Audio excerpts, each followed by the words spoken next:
Hi, I'm Dr. Amy Robbins, and welcome back to Life, Death, and the Space Between podcast. On today's show, I have another I Ain't Afraid of No Ghost story. And if you have a ghost story to tell, please reach out to me at dramyrobbins@gmail.com or find me on Instagram at Dr. Amy Robbins and let me know what your ghost story is. I'd love to hear it and tell it on my show. Today, we have an interview with Melissa. Melissa is actually a friend of mine from college who reached out to me shortly after her father passed away from cancer of an unknown cause. Melissa was a huge skeptic only 5 or 6 weeks ago, and she's had experiences recently after opening herself up a little bit that have totally shifted and changed her perspective. My father kind of got sick out of nowhere.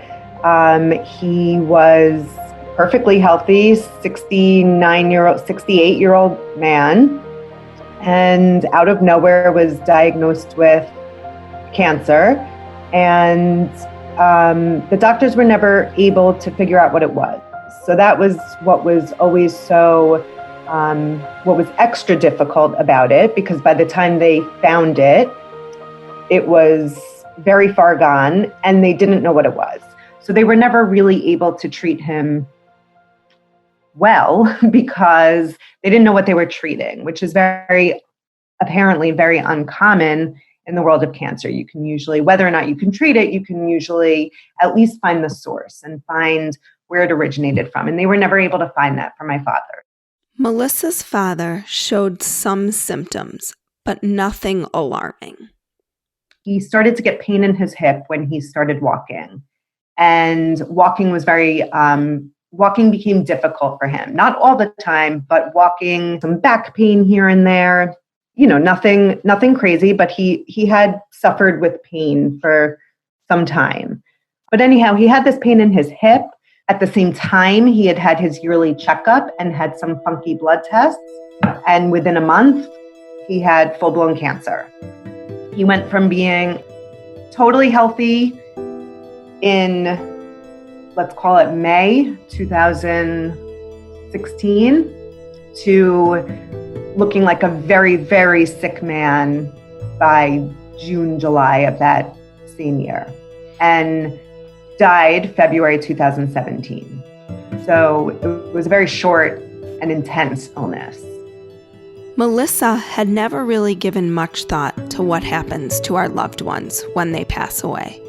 She had never really needed to. The only people who I'd ever known who had died, and some more tragically than others, but were grandparents. Looking back, my grandfather died when I was 65, when he was 65. And that I knew at the time he was young to die, but I was also in high school. So to me, he was still an old man, even though he wasn't. Right. And then I had another grandmother die, my father's mother died just about 5 years ago. So, and she had Alzheimer's, and that was really sad. But she was also in her 80s and not well, and it made sense. So my father, the fact that he was just, still relatively young and that it was so sudden it was really, and that it was such a bad illness, that it was such a painful,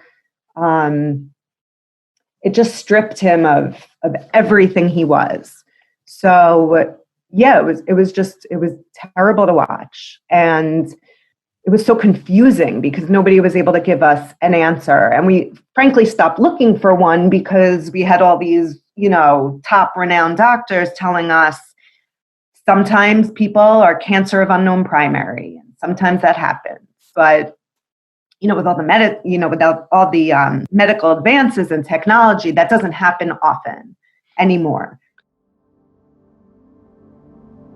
While doctors couldn't give Melissa and her family answers to the cause of her father's cancer, she had some suspicion that there might be more to the story, although we'll never be completely sure. So I guess at the time when he got sick, I remember my mother in one of the appointments asking the doctors, is this something that she asked basically, is this something that her children and her grandchildren need to worry about in terms of it being, familial or hereditary or a gene? Should we get tested? And they kept saying, no, it's not. And I remember I kept thinking, well, how do you know? If you don't know what it is and you don't know what kind of cancer it is, how do you know that I shouldn't be worried about it? But I kind of let it go. Basically, about 3 months after he died, my younger son, who had just turned 3, out of nowhere started having horrible stomach aches, screaming in pain that his stomach was hurting. So we raced him to the pediatrician, who encouraged me to go to a gastro, and this happened, it was the end of May. I would say by middle of June, turns out he has celiac disease.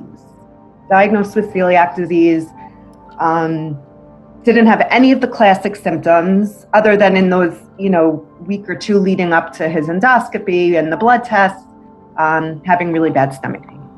Knowing now that it's very hereditary, we were kind of very curious where it came from. So I had my blood test done. I didn't have it. My husband had his blood test done. He didn't have it. Later in the summer, my other son was turning 5, and he had no symptoms whatsoever, but he was turning 5. So I decided to have his blood tested at his 5-year checkup. And lo and behold, he had it. I guess my brother at the time was going for his annual physical. So he just said, my 2 nephews were just diagnosed with celiac disease. We know it runs in the family. We don't know if it's, the other side of their family or mine. So he got tested. And at 38 years old, my brother, who had not a single symptom, was diagnosed. And so I had my genetics done, and we realized that I have the gene, and it clearly came from my side of the family. In looking back at my father and some of the random things that he had suffered from over the years, I just knew in my gut, not to, no pun intended, right? But I just knew that he had celiac and that it was undiagnosed. And I don't know how long he must have had it, but, you do the research and it's autoimmune, and he certainly wasn't a healthy eater at any point in his life. And I just, in my heart of hearts, know that he must have had celiac, undiagnosed, untreated, and turned into some sort of abdominal cancer or something. And, and looking back at various symptoms that he had had over the years, it does make sense. It will never make sense to me that it wasn't found.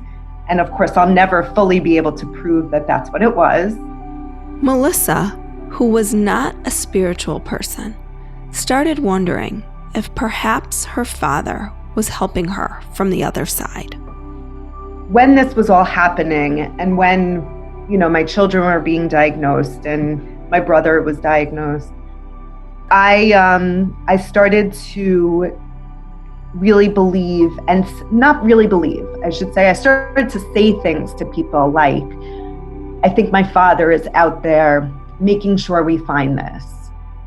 Once I realized that this is probably what my father had, I really started to think like, oh, I think my dad is out there. And it's just something I would say to people. Oh, my dad is out there and he's making sure that I find it in my boys so that they remain safe. And he knows that my brother would have never found it because he had no symptoms if my boys hadn't been diagnosed. And I just started to this was the story I started to tell. You were not spiritual. Never. I went for those who wonder where Melissa came from. We were college sorority sisters, and have reconnected since your dad has passed. Yes. Around spirituality. Yes. And by the way, I don't remember you being a spiritual person either, which is right. Which has helped me believe in this, because I know you as being, I remember you as being somebody incredibly grounded, studious, forgive me for saying. Not as fun as you guys were. Maybe not as fun. Like a very, I don't know, this just wouldn't have been who I had pegged you for, I guess, is, for lack of a better way to put it. Mm-hmm. I guess what had happened, and the reason why I connected with you or reconnected with you, was really for no good reason other than I heard you talk on a different podcast. And when I heard it, something just, I can't describe it, something just like really came over me. And you were talking about just how you realized that, I know you don't call it a gift, but that you had this gift, and, how you realized that you were a medium, and how you, honed your craft, let's say. I remember starting it in my kitchen and not being able to finish it that day, and finishing it the next day in my car at the bus stop waiting for my son. And I just said out loud, like, Dad, go find Amy. Like, talk to her, find her, like, find her and like freaking harass her. And I don't really know what I was like hoping to get out of it. I don't know. It was just nothing that ever had, I guess I never had a reason to believe in any of this before. I never had a real reason to think about it before. I still don't know how to make sense of it. And I'm still not totally there, because I'm not, I've never been a religious person, although my father wouldn't be happy with me saying that. I've just never connected with anything like that. So I don't know, but I started to really like feel my dad in a different way. And all of a sudden, I guess the story that I was telling of, oh, my dad is, kind of orchestrating this and figure out what was wrong with my kids, or, how to protect them. It started to take on a different meaning. So when we had spoken, we talked about how you could just be open. And I think one of the things that I had said to you was just, you don't need me, first of all, to communicate with him. He would rather communicate directly with you. And just be open, and just be open. Like, just be open Right. and aware and conscious, I think, is the most important thing, is to just be conscious. Mm-hmm. So tell everybody what happened the other day that literally, I think now you've maybe come to the dark side, or the light side. Yeah. You've come to the light side. Right. So, and I still have trouble because I really don't know, on the one hand, what happened. You just can't deny the, like, how it blew my mind. And on the other hand, I'm like, well, I don't know. Well, I'll just tell you, and then I'll ask the question, I guess. Okay. So I was putting my boys to bed, and my husband's usually home for that. And truth be told, he usually puts them to bed, and I take off for that, moment in time. But he was out, and I had them both, I was sitting with both of them in bed, and we chose a book, and I read it. And then my younger son chose another book and wouldn't relent, like, just made me read this book to him. But I was reading it to them.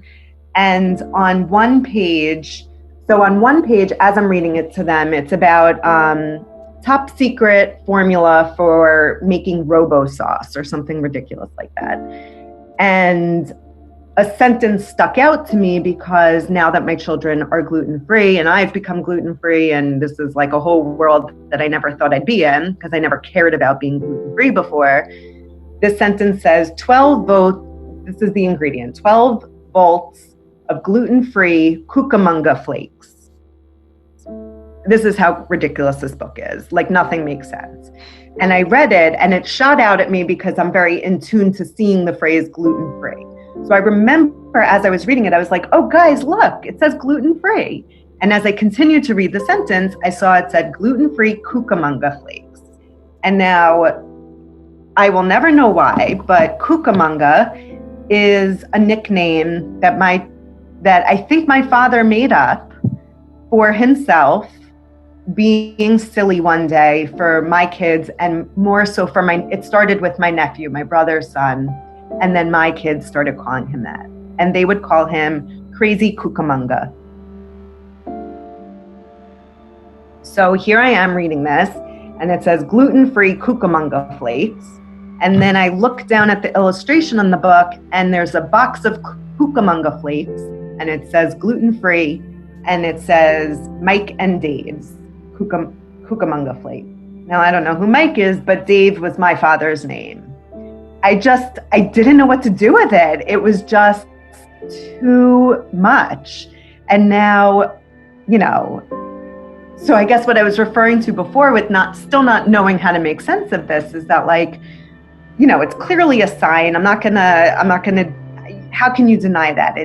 His name is on the box of gluten-free Cucamonga flakes. Cucamonga it's just not a word, like it's just this like ridiculous made up thing, I think. But I don't, my father didn't write the book. He didn't buy me the book. Mm-hmm. So I don't know. That's what I'm like. In that moment, what did you feel?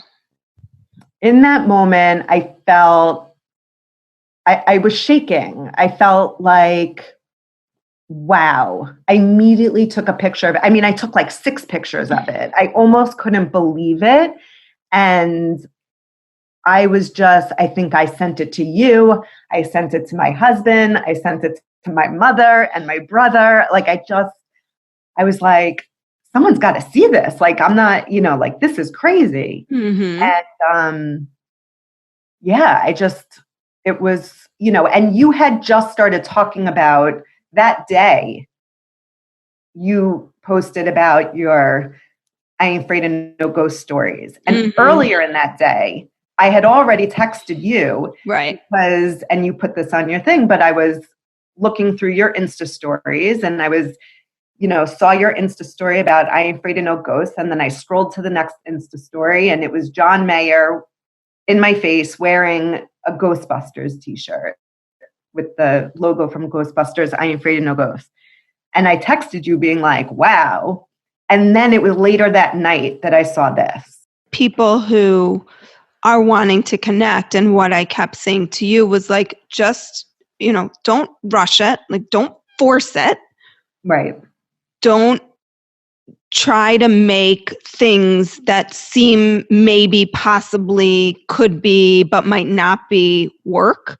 Because when it is, you'll just know and it will feel undeniable to you. Right. And I think that that's what you experienced here. Yeah. And it's given me a sense of comfort. I mean, there's a part of me that struggles with it because of my personality. I'm like, I want more, give me more. Like, it almost feels like an insatiable need to just connect. Like, I want to be seeing these signs everywhere, and I get that I can, and that's not what, maybe life is about. Melissa's outlook on death has shifted, and even though she still misses her dad, she feels more positive and connected to him than she has since he passed away. It's all of this, and in speaking to you and in listening to your podcast, I feel like it's made me become, I don't want to say it has given me peace with my father's death, because that was just like, forever will be really, really sad. And, I feel sorry for all the things he's missing out on and my kids and everything. But instead of like, I find myself thinking about him more now and less in, I'll still always miss him, but I find myself thinking about him more in terms of just like a presence rather than missing him. I mean, the missing doesn't go away, but I do feel like I'm just more connected connected to him than I felt, a month or two ago. I feel like I'm just, my outlook on it is a little bit more positive, I guess. I feel like I don't want to say I don't feel as sad, because I do feel just as sad, but I also, I don't know. It's like, it feels like lighter. I don't know how to describe it. It just feels lighter a little bit. Well, and look at, our loved ones don't stop helping us once they're gone. Like, look at, if we are to believe that your dad has been guiding you from the other side, look at the incredible gifts that he's given you, which is the knowledge to know that your boys have this disease, and your brother. Right. And you can make the changes now, perhaps, that he was not able to make, because then people didn't know and things were different. Yeah. Yeah. Melissa's story is a perfect example of what I am striving for with life, death, and the space between. It is to open you up, to make you curious, and maybe even curiously skeptical, to think about our loved ones still being connected to us, even when they're gone. So let me know if you have a story like this to tell. I'd love to share it. And thanks for listening. Like what you heard today and want to hear more? Curious about what comes next and what it all means? You can subscribe on iTunes. Just go to podcasts and find Life, Death, and the Space Between and hit subscribe. And you can follow me on Twitter and Instagram at Dr. Amy Robbins. Ask me any questions you might have, let me know what else you'd love to hear about, or just share your story. I can't wait to hear from you.